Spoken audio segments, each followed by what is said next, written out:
Yes, hey guys, and welcome back to another weekly fighting roundup. And of course, today got boxing and MMA news. If you are new around here though and you haven't yet subscribed, please do so. Like it if you do indeed like video, and let's get straight into it. So, starting off with the boxing news. So, Davies is now WBA World Super Lightweight Champion due to Devin Haney vacating that belt, moving up in weight, and the WBA instating him as that of the Super Champion. McCaskill is set to fight Tabazian April 20th. It's really sad to see that she's not getting ordered straight away to fight Ryan again. Apparently that might happen in September time, but to be completely honest, it wouldn't surprise me if McCaskill goes and loses against Habazian, but well, of course we'll have to wait and see with that. Cattrall versus Hitchens, its purse bids have been postponed until January 11th. Seems like that fight is most likely actually going to go ahead and actually end up happening. Glowacki has been banned for 4 years after testing positive for a drugs test. Hall is set to fight Nunes. Madrimov is set to fight Kurbanov. Miller has been arrested. Just thought I'd put that out there. Another fighter which nobody's really a fan of, and he's getting arrested, and so things aren't really going too well for Miller at the moment.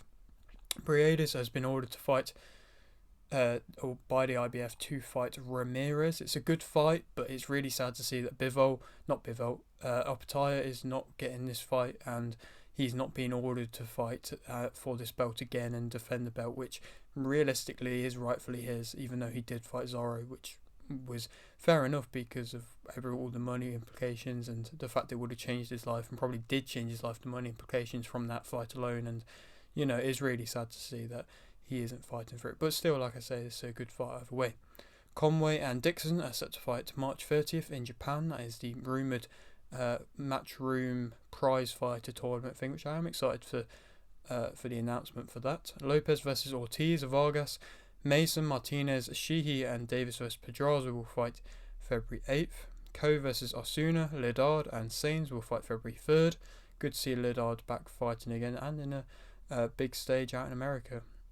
Ford has been arrested. That is the coach of Davies. Shalom wants Clark versus Wardley next. I don't know if that's actually ever going to happen, but that's what he wants. Taylor has vacated her IBF and WBO World Lightweight titles, so it seems like she's stuck and going to stay at the super lightweight weight class. The IBF have ordered Dubois versus Dixon to fight for that vacant IBF title. That is a good fight. Hopefully that goes ahead and actually ends up happening. I'm excited for that. And Dubois actually having a first major fight, and to be fair, Dixon as well. But yeah, it's a very big domestic / world fight. Giazov versus Cano, Vargas versus Rodriguez, Rivera versus Dominguez, Ponte and Ruiz will fight February 24th. Good to see Rivera back fighting again, and another big card, another matchroom card, of course. Obviously, we had him on the channel a little while ago now, but it was a pleasure. Fletcher, Itorma, Ali, Junior, Khan, King, Adams, Hickford, Noakes versus Sylvester, Abdullah versus Ashfaq, and Yard will fight February 10th. That's a pretty stacked card, to be completely honest, by Queensbury. Some big names, some names that we've spoke to, King being one of them, Abdullah being another one, Sylvester I spoke on a different channel too. But so it's nice to see these lads getting out and getting big fights, and I'm especially excited for the Abdullah versus Ashfaq fight. I think that is going to be a great fight.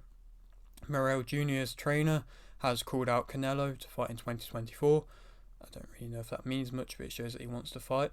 Joshua is set to fight Ngannou March 9th. That is the kind of big news of this week.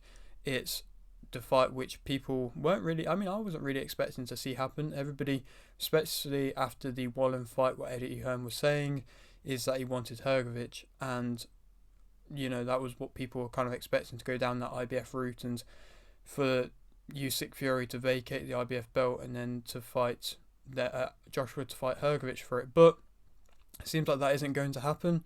Seems like we've got Joshua versus Ngannou. I don't think that's a bad fight, to be completely honest. I think it's going to be an interesting one. Obviously, if Joshua beats Ngannou in better fashion than what Fury did, it's definitely going to put that fight between him and Fury in an even better position, because Joshua then has more bragging rights and the cards, and things are now in his favour. But it's going to be interesting to see how it plays out. And Ngannou yet again is going to be coming in as an underdog, with realistically not too much to lose. I mean, since he left the UFC, obviously a lot of people didn't think he'd be as successful as he has been, and I mean successful at all, to be completely honest. But he's done very well for himself, and obviously now he's getting another huge payday. And like I say, credit to him to go and do his own thing and be that independent guy, not really be dictated by anybody, is an impressive thing. And of course, this has worked out for him. HS Tiki vs Richie is off. Inoue won a Ring Magazine Fighter of the Year. Wilder is set to fight Zhang March 9th. That's on the same card. That's a good fight. It's an interesting fight. A fight which I would be personally interested in. Parker versus Hrgovic. People are talking about, Hrgovic.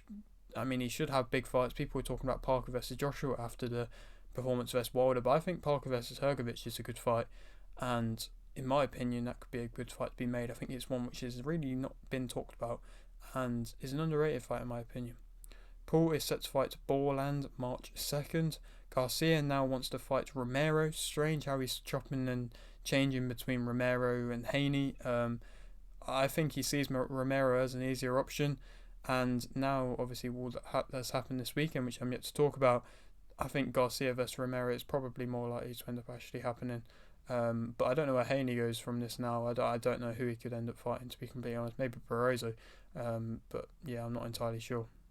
Macomb is set to fight Yigit January 27th. Zayas vs Teixeira is off and has been postponed until June. Ramirez has joined Golden Boy. Gandara won via TKO round 1 versus Matamoros. Barboza Jr. won via stoppage round 8 versus Dojeni. Barroso won via TKO round 1 versus Davis to become interim WBA World Super Lightweight Champion. Carrillo won via TKO round 8 versus Diaz to remain North American Boxing Federation Welterweight Champion. Ortiz Jr. won via TKO round 1 versus Lawson. And to speak about this card, obviously Barboza Jr., it's nice to see him back fighting. He is a fighter which I am quite fond of, to be completely honest, when he is fighting. And he called out a few people, a few names that he's mentioned, and I don't know what's going to end up happening with him, but now it's seeing him fighting again. Obviously, it was a good stoppage victory. It wasn't really against that incredible of an opponent, but getting the bandwagon going, getting him fighting again, it's important. And yeah, I would be interested to see where his career ends up being led by Golden Boy. Obviously, Ramirez joining Golden Boy, and that could be a fight that could be made. And not entirely sure if that's actually going to happen, but you never know. Barroso, TKO round 1. That was a very shocking victory. I mean, I got my prediction wrong for it. People were just not really expecting Barroso to do that at 40 years of age, but he's always had that power. He's always had that attribute about him. And Davis, he took shots which he didn't need to take and didn't really come with much head movement, much defense at all, and definitely, in my opinion, underestimated Barroso and thought he could just walk through him. But Barroso proved that he can't do that, and an impressive, very impressive stoppage victory. I don't really know where either of them go from this now. But it's going to be interesting to see where Barroso goes from now, being 40 years of age, but now the interim world champion. I don't think he's going to get an immediate rematch versus Romero, but you never know where he could end up fighting. And Ortiz Jr., it was a strange stoppage. The ref, a lot of people have been slandering the ref. It was a strange stoppage. But, either way, Ortiz Jr., it's good to see him back in the ring. He looked good against an easier looking opponent. I got my prediction right. At the end of the day, it's nice to see him win, and I'm sure he's going to win by stoppage anyway. Looked like he's probably going to do that. Ortiz, apologies about that. Seemed to cut out. We're back now though. What was I saying? Ortiz Jr. called out Zoo. Like I said in my prediction, it makes a great fight.